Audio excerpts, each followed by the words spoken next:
ఓం.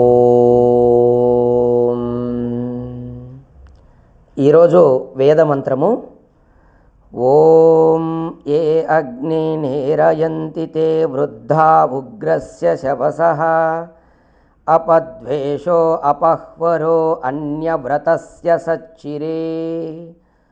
ఋగ్వేదము భావార్థము. ఓ దివ్య పురుషుడా, స్వధర్మం కంటే భిన్నమైనటువంటి ధర్మాన్ని దృఢచిత్తముతో ఆచరిస్తూ ఆచరింపని వారి ఎడల ద్వేషాన్ని, కుటిల స్వభావాన్ని విడిచి వారి వలన ఎన్ని కష్టాలు ఎదురైనా స్థిరచిత్తముతో వారి ఎడల ప్రేమ భావన కలిగి ఉంటారో వారే వృద్ధులు, పెద్దలు, సజ్జనులు. చూడండి, చాలా విశిష్టమైనటువంటి మంత్రం ఇది. ఇక్కడ ఏం చెప్పబడుతుందంటే, వృద్ధులంటే ఎవరు, పెద్దలంటే ఎవరు, సజ్జనులంటే ఎవరు? చూడండి వివరణ. సాధారణంగా వయోవృద్ధుణ్ణి వృద్ధుడిగా అందరూ భావిస్తారు. అంటే వయసులో ఎక్కువ వయసు ఉన్నటువంటి వాళ్ళను వృద్ధులుగా అందరూ భావిస్తారు. లోకములో ఇలాంటి వృద్ధులు ఎందరో ఉంటారు. మరి ఈ వృద్ధత్వము అందరికీ ప్రాప్తిస్తుంది. కానీ వేదము అట్టి వ్యక్తిని వృద్ధుడుగా ఆదరించలేదు. నిజమైనటువంటి వృద్ధుడు ఎవరో ఈ మంత్రములో వేదర్షి చర్చిస్తున్నాడు. వేదర్షి అంటే ఆ మంత్రమును దర్శించినటువంటి ఋషి. లోకములో అందరూ వృద్ధుడని భావించేవాని కంటే ఈ వేద ప్రతిపాదిత వృద్ధుడు చాలా విలక్షణమైనటువంటి వ్యక్తి. సహజంగా జనులలో దైవం మీద విశ్వాసం కలవారు, దైవం మీద విశ్వాసం లేనివారు రెండు రకాల వారు కనబడతారు. దైవం పైన విశ్వాసం, భక్తి కలిగి ఉండుట పెద్ద కష్టమేమీ కాదు. కానీ అట్టి వారికి దైవం మీద విశ్వాసం లేని వారిని చూచినప్పుడు వారి ఎడల సహజంగా ద్వేషము, కోపము, అసహ్యము కలుగుతాయి. అలా కలగకుండా వారి ఎడల ఎవరి మనసులో ఆదరభావం కలుగుతుందో వారే వృద్ధులు. చూడండి, ఇక్కడ ఏం చెప్పబడుతుందంటే, నీకు దైవం పట్ల విశ్వాసం ఉన్నటువంటి వ్యక్తి దైవాన్ని విశ్వసించని వారిని చూచినప్పుడు వాళ్ళను చూస్తానే కోపము కానీ, అసహ్యం కానీ, అలాగే వారి యందు ద్వేషం కానీ కలుగుతుందంట. ఆటోమేటిక్ అంటే ఇది సహజంగా కలుగుతుంది. కానీ వారిని చూసినప్పుడు కూడా వారి యందు ఈ ద్వేషము, అసహ్యము, కోపం కలగకుండా ఆదరభావం ఎవరికి కలుగుతుందో అతను వృద్ధుడు అని ఇక్కడ ఈ మంత్రం చెప్తా ఉంది. ఇట్టి విలక్షణమైనటువంటి శీలం కలవారే నిజమైన వృద్ధులని ఈ మంత్రము నిర్వచించింది. చూడండి, ఇది ఒక విలక్షణమైనటువంటి గుణం. ఇది అంటే ఇప్పుడు మనం చెప్పవలసింది ఏంటంటే, నాస్తికులు అనుకోండి. ఈ నాస్తికులను చూసినప్పుడు కూడా మనకు వాళ్ళ యందు ద్వేషం కలగకుండా, అలాగే కోపం కలగకుండా, అసహ్యం కలగకుండా వారిని ఆదరణ భావం అనేది ఎవరికైతే కలుగుతుందో ఆ వ్యక్తి వృద్ధుడు అని ఇక్కడ ఈ మంత్రం చెప్తుంది. అది విలక్షణమైనటువంటి గుణం, ఒక శీలం అంటున్నాడు, ఒక మంచి గుణం అది. ఇక ఈ నిర్వచనము చెప్పడానికి చాలా బాగుంది. కానీ అలా ప్రవర్తించగలగడం సాధ్యమా? దైవ నిందకులను, దైవం పట్ల అవిశ్వాసులను చూచినప్పుడు వారి ఎడల ఎవరికి ద్వేషాది భావాలు కలగవు? అది లోక సాధారణ స్వభావం. మరి దానిని అతిక్రమించి ప్రవర్తించడం అన్న న్యాయానుసారం ఎవరికైనా కష్టమే.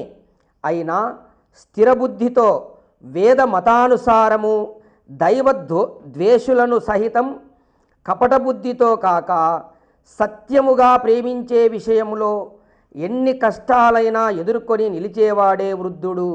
ఈ విషయాన్నే వేదం ఏ నేరయంతి అన్న మాట ద్వారా ధృవీకరించింది.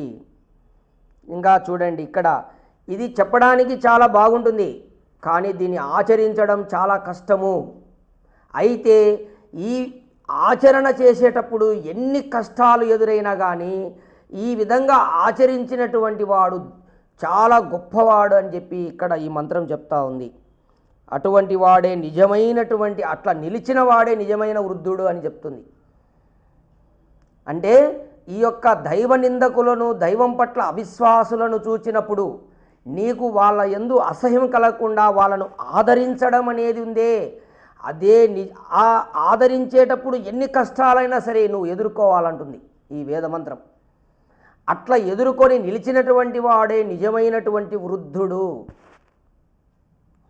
ఇక ఈ విధంగా ఒక సత్పథాన్ని ఎన్ని కష్టాలు ఎదురైనా స్థిరంగా వీడని వారిని భర్తృహరి ఏమంటున్నాడో చూడండి. న్యాయాత్ పతః ప్రవిచలంతి పదం న ధీరాహ, అనగా ధీరులు న్యాయమార్గ ఆచరణ యందు మడమ తిప్పరు అని భర్తృహరి ప్రశంసించాడు. మడమ తిప్పడంటే వాడు వెనక్కి చూడడు, న్యాయ మార్గంలో ఎన్ని కష్టాలైనా సరే ఆ దాంట్లోనే ముందుకెళ్తుంటాడు, ఒక్క అడుగు కూడా వెనక్కి వేయడు.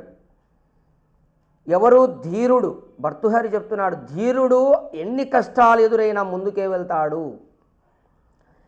అలా చెప్పడంలో వేదము పేర్కొన్నటువంటి ఈ నేరయంతి అన్న మాట భర్తృహరి మనస్సులో ఉండి ఉంటుంది. అందుకే భర్తృహరి అదే శ్లోకంలో విఘ్నాలకు, కష్టాలకు భయపడి నీచులు పనినే ఆరంభించరు. ఇక నీచులు అనేవాళ్ళు ఎలా ఉంటారంటే ఈ కష్టాలను, విఘ్నములను చూసి పనిని కూడా మొదలు పెట్టరంట. మధ్యములు ఆరంభించి భయముతో మధ్యలో పనిని విడిచిపెడతారు. ఇక మధ్యములు అనేటటువంటి వాడు ఆరంభిస్తాడు, కొంత కష్టం వస్తానే మధ్యలోనే పని ఇచ్చిపెడతాడు, ఆ కార్యం చేయడు. వీడు మధ్యముడని చెప్పి భర్తృహరి చెప్తున్నాడు. కానీ భయపడకుండా ఆరంభించినటువంటి పనిని చివరి వరకు చేసేవారు మాత్రం ధీరులే అని విపులంగా వ్యాఖ్యానించాడు. ఈ విధంగా దైవ దూషకులను ప్రేమతో ఆదరించడం మాత్రమే కాక తోడివారిని సహితం ఈర్ష్యాద్వేషాలతో చూడక వారి ఎడల కూడా ప్రేమను కలిగి ప్రవర్తించాలి. అట్టి సమయంలో ఎన్ని కష్టాలు ఎదురైనా స్థిరంగా నిలిచి ప్రేమించినటువంటి వాడే నిజమైనటువంటి వృద్ధుడు అని వేద ఉపదేశంగా అందరూ గ్రహించాలి. జ్ఞానవృద్ధుడు వృద్ధుడు కానీ ఏండ్లు మీరినటువంటి వాడు వృద్ధుడు అని చిన్నయసూరి అన్నది ఇందుకే.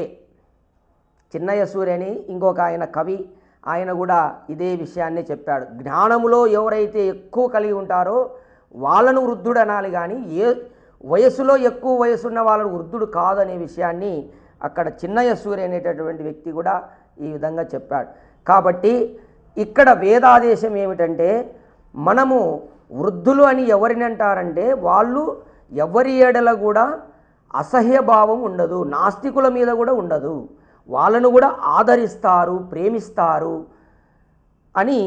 అటువంటి వ్యక్తులు ఎన్ని కష్టాలు ఎదురైనప్పటికీ కూడా వాళ్ళు ఆ మార్గం నుండి మాత్రం వెనక్కి పోరు అని ఇక్కడ ఒక దైవం పట్ల పూర్ణ విశ్వాసం ఉన్నటువంటి వ్యక్తి, భక్తుడు ఇలా ప్రవర్తిస్తాడు, అతనే నిజమైనటువంటి వృద్ధుడు అని చెప్పి ఈ మంత్రము తెలియజేస్తున్నది.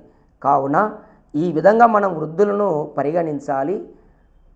ఓం తత్సత్.